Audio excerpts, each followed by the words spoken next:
Hello everybody, welcome to this video session. So इस video session को conduct करने के पीछे हमारा एक बहुत विशेष मकसद है कि कुछ फंडामेंटल्स के बारे में बताया जाए। बच्चे बड़ी शिद्दत से तैयारी करते हैं, खास करके जो प्रीलिमिनरी एग्जामिनेशन होता है, जो स्टेट प्रीलिमिनरी एग्जामिनेशन है या फिर जो यूपीएससी का प्रीलिमिनरी एग्जामिनेशन है। बच्चे बहुत ही शिद्दत के साथ जो है उसकी मेहनत करते हैं, उसकी तैयारी करते हैं।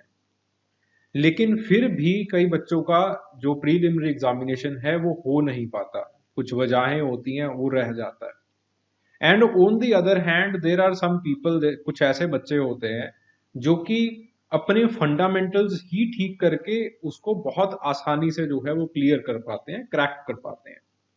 ठीक है। तो मेरे भी कुछ जो है वो ऐसे ही स्टूडेंट्स रहे हैं कि एक तो क्लास वैसे स्टूडेंट्स की है जो कि चीजों को बहुत समझते हुए भी, जानते हुए भी, मेहनती होते हुए भी चीजों को क्रैक नहीं कर पाते, चीजें उनसे बन नहीं पाती। एंड दूसरी कैटेगरी के वैसे स्टूडेंट्स हैं जो कि चीजों को फंडामेंटल्स जो हैं वो उतने उनके जो है वो स्ट्रांग होते हैं, इतने ज्यादा स्ट्रांग फंडामेंटल्स को लेके चलते हैं, इतने ज्यादा सिस्टमेटिक तैयारी करते हैं कि with the minimum effort itself they are able to clear the preliminary examination. ठीक है। तो उन्हीं टूल्स के बारे में यहाँ पे बात होने वाली है। खैर, जब हम ऐसे विशाल एग्जामिनेशन की बात करते हैं, यूपीएससी एग्जामिनेशन की बात करते हैं या फिर कुछ स्टेट सिविल परीक्षा की बात करते हैं, तो ये कह पाना, एक वीडियो के अंदर आपको सारा कुछ बता पाना जो है वो इट इज वेरी डिफिकल्ट, बहुत डिफिकल्ट होता है। बहुत ब्रीफली जो है वो आपको टूल्स सारी समझा पाना, ये जो है वो काफी डिफिकल्ट होने वाला है, मेरे लिए भी काफी डिफिकल्ट होने वाला है। और मैं चाहूंगा कि इसके ऊपर और जो वीडियो सीरीज है या फिर और वीडियोस है, उसके जरिए जो छोटी छोटी निटी ग्रिटीज हैं वो आपको हम बताते रहें, उसके बारे में हमारी जो बातचीत है वो होती रहे, मैं आपके साथ कनेक्ट करता रहूं। आपको जो प्रॉब्लम्स आ रही हैं वो आप मुझसे पूछें, मैं आपके साथ जो है वो एक वार्तालाप जो है वो रखूं। ठीक है, चलिए शुरू करते हैं। तो कोई भी आपके पास जो प्रीलिमिनरी एग्जामिनेशन है, किसी भी तरह का जो आपके पास प्रीलिमिनरी एग्जामिनेशन है, उसके चार पिलर्स होते हैं। ठीक है, जैसे कि आप अपनी स्क्रीन के ऊपर भी देख पा रहे होंगे कि चार पिलर्स कौन कौन से हैं। पहला पिलर होता है आपके प्रीवियस ईयर क्वेश्चंस। आप प्रीवियस ईयर क्वेश्चंस को जो है वो अच्छी तरह से समझ पाए, अच्छी तरह से जो है वो आपको समझना होगा कि प्रीवियस ईयर क्वेश्चंस जो हैं वो, जो आपका आयोग है वो किस तरह से पूछ रहा है, how the previous year questions they are asked, कहां से पूछे जा रहे हैं प्रीवियस ईयर क्वेश्चन।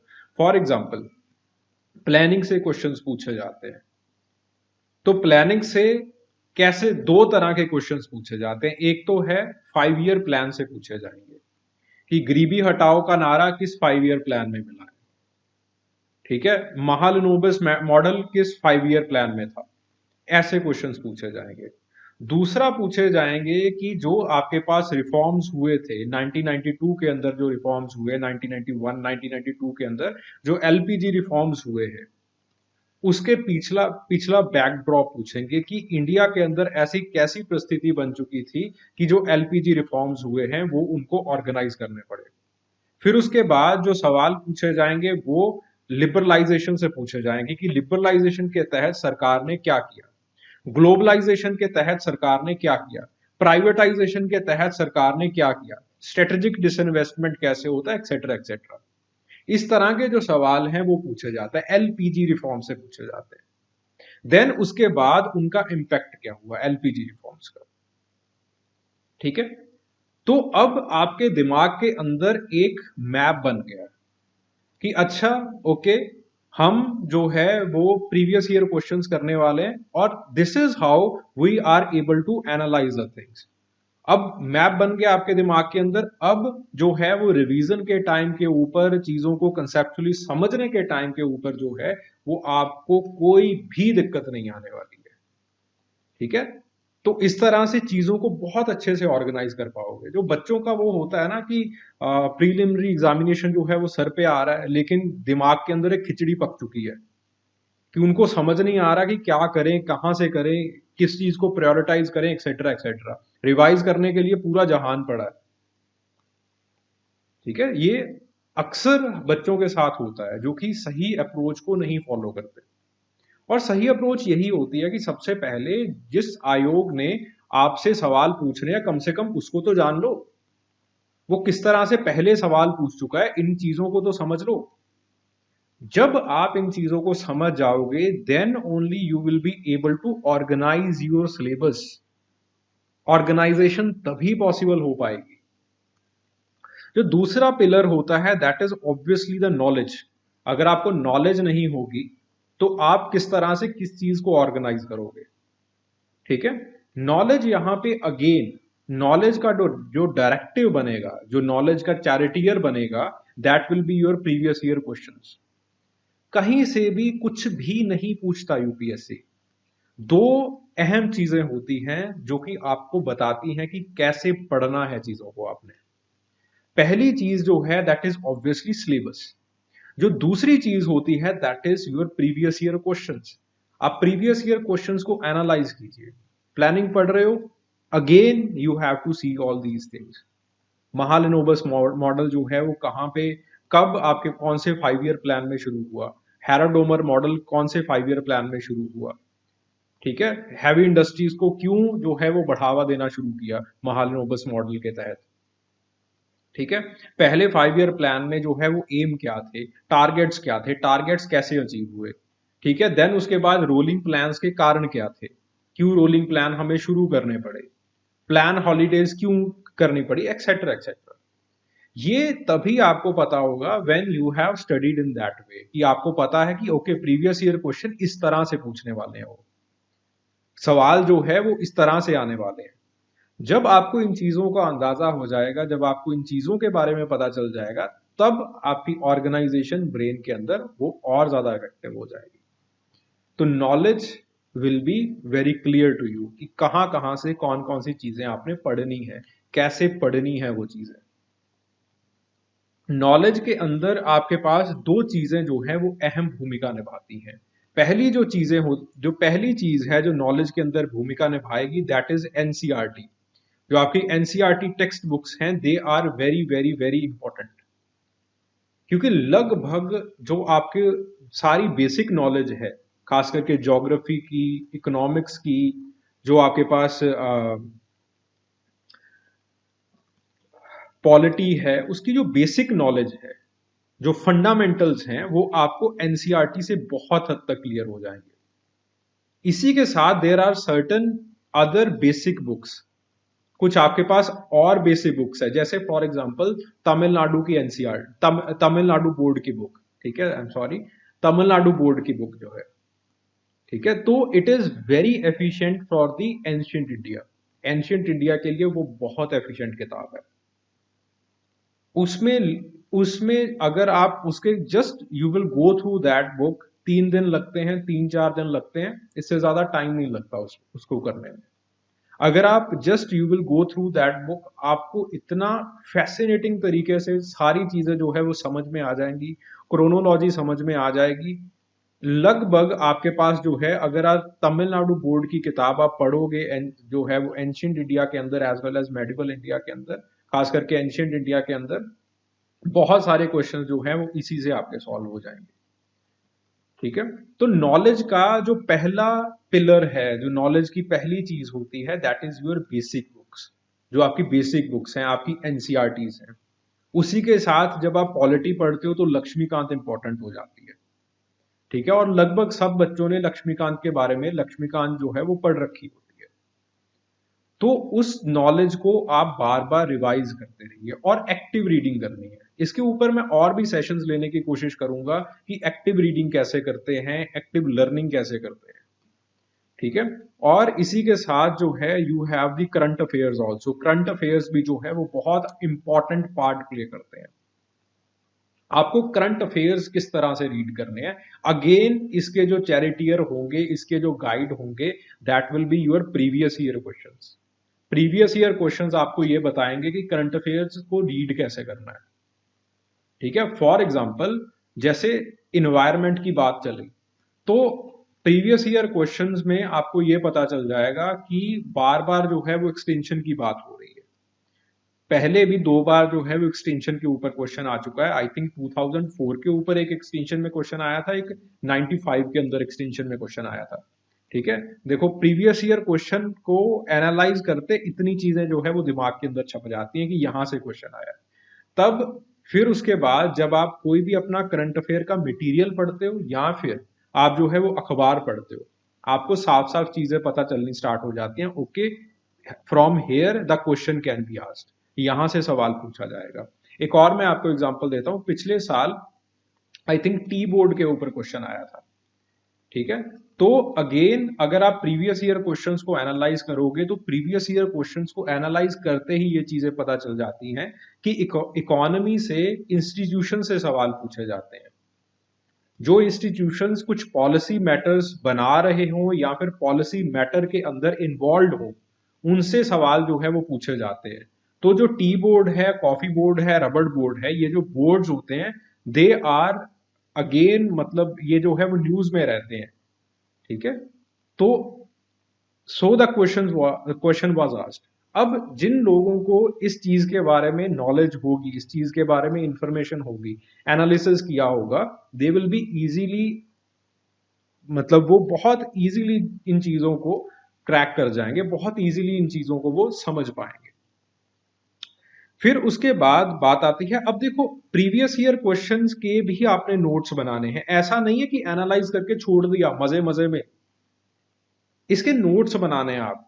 ठीक है, सो करंट अफेयर्स जो है, ऐसा नहीं है कि करंट अफेयर्स के अंदर you will do whatever you like. दिक्कत ये सबसे बड़ी आती है that you are not guided properly, guidance proper जो है वो आपको नहीं मिली होती है, जिसकी वजह से आपको ये पता नहीं रहता है कि करंट अफेयर्स जो न्यूज़पेपर है या फिर जो मैगजीन्स आपको दिए जा रहे हैं, उनसे कौन कौन सी चीजों को पकड़ना है और उन चीजों में से भी कौन कौन से पॉइंट्स को आपने रिफाइन करके अपने पास रखना है।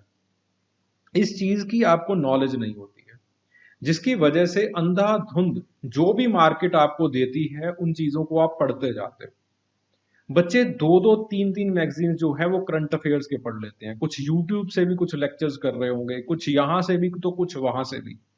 लेकिन फिर भी जब बहुत सिंपल सा क्वेश्चन आता है, एंटीसिपेटरी बेल के ऊपर जब सवाल पूछ लिया जाता है, तब हम कहते हैं कि ये सवाल कहां से आ गया।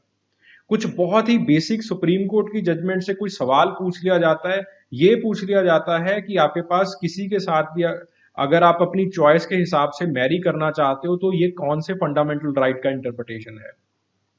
ये सारी चीजें न्यूज़पेपर के पहले ही जो पहला पेज होता है न्यूज़पेपर का, वहीं पे ही आ जाती हैं। एंटीसिपेटरी बेल न्यूज़पेपर के पहले पेज से उठाया गया था। आर्टिकल जो आपके पास जो चॉइस ऑफ मैरिज वाला जो इशू है, वो भी पहले ही पेज से उठाया गया था। ठीक है, अगेन आपके पास जो है वो राइट टू एजुकेशन से सवाल पूछे गए थे। अगेन राइट टू एजुकेशन जो है वो सीधा सीधा जो है वो पहले ही पेज से उठाया गया था। दिक्कत सबसे बड़ी यही है that you are not guided in yourself. आप गाइडेंस नहीं है आपको कि किस तरह से जो है वो चीजों को आपने परस्यू करना है, नॉलेज को किस तरह से परस्यू करना है। तो you will not attain knowledge, you will get information, और वो भी डाइजेस्ट नहीं होगी, दिमाग उसको डाइजेस्ट नहीं कर पाएगा। तो आपके पास अब वैलिड इंफॉर्मेशन आ गई। वैलिड इंफॉर्मेशन को डाइजेस्ट करने के लिए the next very important step is practice. Practice कीजिए, सवालों को हल कीजिए। Again the practice should start from the previous year question itself. दोबारा से प्रीवियस ईयर क्वेश्चन को पकड़े, प्रीवियस ईयर क्वेश्चन को देखें, वहीं से प्रैक्टिस करना शुरू करें। देन उसके बाद कोई भी एक टेस्ट सीरीज पकड़ लीजिए, उनको जो है वो सॉल्व करने की कोशिश कीजिए। और टेस्ट सीरीज कुछ इस तरह से पकड़िए जो कि आपके पास ऐसा ना हो कि बहुत ही मार्केट ओरिएंटेड हो, it should be paper oriented. ठीक है, I won't recommend the names of the test series because अभी तक जो है वो मुझे कोई बढ़िया टेस्ट सीरीज मैं भी एनालाइज करता रहता हूँ इन सारी चीजों को, लेकिन कोई भी जो है वो बढ़िया टेस्ट सीरीज जो है वो जो कि बहुत हाईली बेसिक मटेरियल के ऊपर ही कंसंट्रेट कर रही हो, जो आपके पास जो है वो प्रीवियस ईयर क्वेश्चंस के ऊपर कंसंट्रेट कर रही हो, ऐसी टेस्ट सीरीज जो है वो मुझे देखने को नहीं मिली है। ठीक है, it's a very sad reality कि हमारे पास इतनी सारी टेस्ट सीरीज होती हैं मार्केट के अंदर, इतना ज्यादा कुछ जो है वो प्रेजेंट होता है, but still we are not able to find the appropriate one. ठीक है, देन उसके बाद जो है वो बात आती है कॉन्फिडेंस की। ठीक है, कॉन्फिडेंस खैर यहाँ पे लिखा नहीं जाना चाहिए था, यहाँ पे कंपिटेंस लिखा जाना चाहिए था, क्योंकि अगर आप ऊपर वाले तीनों स्टेप्स को फॉलो करोगे तभी आपके अंदर कॉन्फिडेंस ऑब्लिक कंपिटेंस जो है वो आएगा। ठीक है, तभी आपके अंदर से जो एक आत्मा की आवाज होती है कि yes I have prepared it honestly, तो वो चीज जो है वो आएगी।